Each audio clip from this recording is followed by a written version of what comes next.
ఉమ్మడి నిజామాబాద్ జిల్లాలో second, third phase panchayat ఎన్నికల ప్రచారం ఊపందుకుంది. గతంతో పోల్చితే ఈసారి ప్రచారం భిన్నంగా సాగుతోంది. సోషల్ మీడియా వేదికగా డిజిటల్ ప్రచారంపై మొగ్గు చూపుతున్నారు అభ్యర్థులు. వలస వెళ్లిన వాళ్లకు ఆన్లైన్లోనే పేమెంట్స్ చేస్తున్నారు. మరోవైపు సోషల్ మీడియాలోనే తమ గుర్తుకు ఓటేయాలంటూ రీల్స్, పోస్టులు పెడుతూ ఓటర్లను రీచ్ అయ్యే ప్రయత్నం చేస్తున్నారు. మరోవైపు గ్రామాల్లో మద్యం అమ్మకాలు విపరీతంగా పెరిగాయి. 10 రోజుల వ్యవధిలోనే 90 కోట్ల మద్యం అమ్మకాలు జరిగాయి. పంచాయతీ ఎన్నికల్లో మద్యం ఏరులై పారుతోంది. ఈరోజు ఇంటింటికి ప్రచారంతో పాటు ఈరోజు మొత్తం ఎలక్ట్రానిక్ మీడియా యుగం నడుస్తుంది.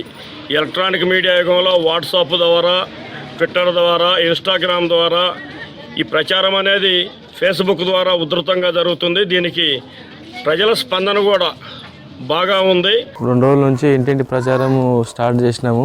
అదేవిధంగా విలేజ్ నుంచి కూడా బయట హైదరాబాద్ అటు ఇటు చదువుకున్న వాళ్ళు, జాబ్ పర్పస్ పోయిన వాళ్ళకి వాళ్ళు కూడా మెసేజ్ చేస్తున్నాం. వాళ్ళు కూడా మెసేజ్ ఇచ్చుకుంటా వాళ్ళు కూడా ఫాలోఅప్ చేస్తున్నాము.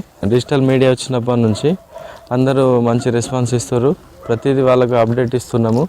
అందరు కూడా ఎలక్షన్కి వస్తారు. విలేజ్ లో ప్రచారం చేస్తూ మరియు సోషల్ మీడియాలో వాట్సాప్ ప్రచారం మరియు ఫేస్బుక్, ఇన్స్టాగ్రామ్ లో ఓటేయమని చెప్పేసి ప్రచారం చేస్తున్నారు.